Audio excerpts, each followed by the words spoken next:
Hey guys, Midnight Noob is here, back for another commentary. So, Quartrguy did a list titled Top 10 Disappointing Games, and I didn't like it. So today I'll be doing a commentary on him. Yes, I'm aware that Zeraric already did a commentary on QG, twice, but there were a few points that he missed that I wanted to bring up. A link to that video will be in the description. This is also why certain parts of QG's list won't be touched, since Zeraric did a good enough job countering them. Again, twice. Plus, if I was going to use every one of Zeraric's points, I might as well title this Diet Z, now with less fat. One more thing before I begin. I am not doing this to harass the user. All potshots and jokes made at QG are done for the sake of humor, and I hold no ill will towards this person. Okay? Let's go. This is my collab partner for the day. It's a fucking vacuum cleaner! And thus, a new OTP was born! Skipping ahead, because for the next minute or so, QG plays both his intro and intro statement for the list, and there's nothing much to really say about it. Breath of Fire was one of my most nostalgic games of all time. It was what got me into RPGs in the first place, and its sequel was pretty darn good as well.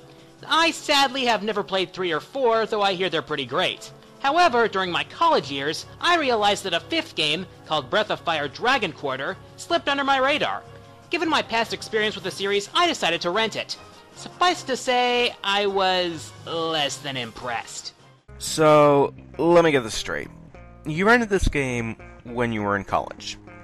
An RPG that takes a ton of time to complete. Time that most college students don't have, and even less time to fully complete because since you rented the game, you'd have to give it back within a couple of days or maybe 3. Something tells me that you're basing this entry off of that college experience. Maybe it's because of your wording, but still. And remember the dragon mechanic of the Breath of Fire series?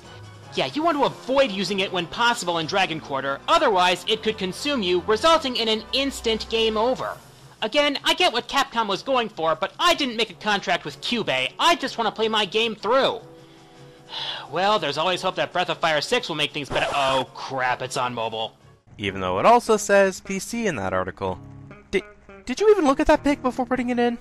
Also, keep this in mind as I'll be getting back to that in a bit. I'll be skipping most of number 9, except for this part of the video. I swear the Hedgehog needs to rest for a year or two so that the current Sonic team can play the old games.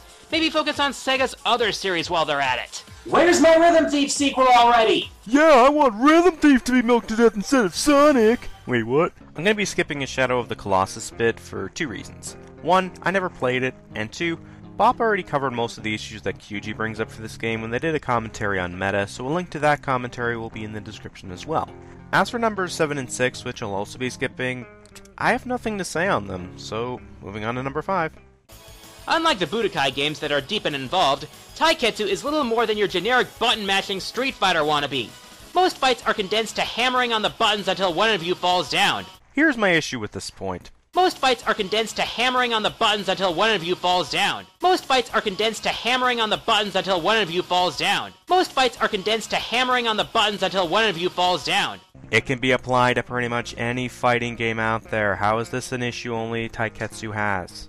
Another problem is that the graphics and music are completely forgettable. In fact, you're not even hearing the music from this game.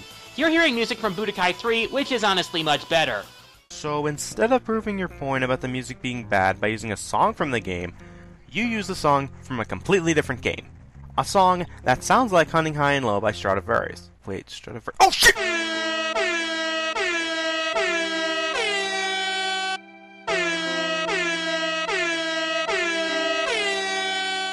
Now, I did listen to the music of Taiketsu, and I will admit that the music is bad, but it's not my job to explain why this game is bad. That's your job, QG. You're the one who made the entry.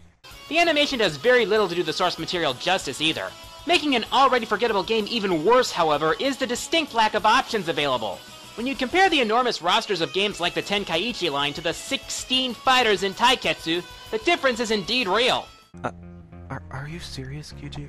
You're comparing a game released on the PlayStation 2, a console whose discs can store up to 4 GB of data, to a handheld whose ROM/cartridge can only store up to 16 MB of data.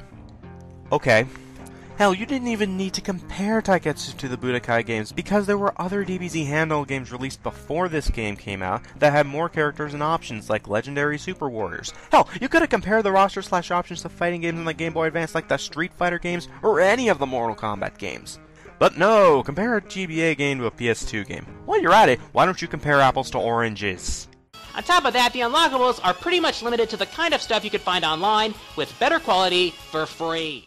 Well, yeah, you can get higher quality images for free nowadays, but back in 2003, you didn't have high quality DVD/Blu-rays or even stuff like the Dragon Ball Wiki.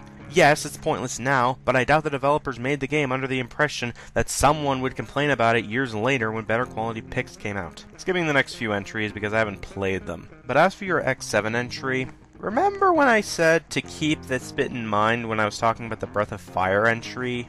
Well... Thankfully, X8 fixed nearly every problem that X7 had, but by then, the damage was done.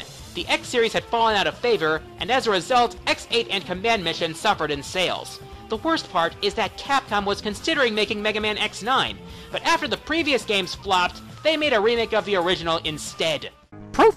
You got any proof that they were originally going to make X9? You showed us evidence that Breath of Fire 6 was coming off of mobile devices and PC, so what the hell, QG? Where's your evidence? Where? But that's really all I have to say about this video. Final thoughts? At least QGX Vacuum is better than QG and Bayonetta.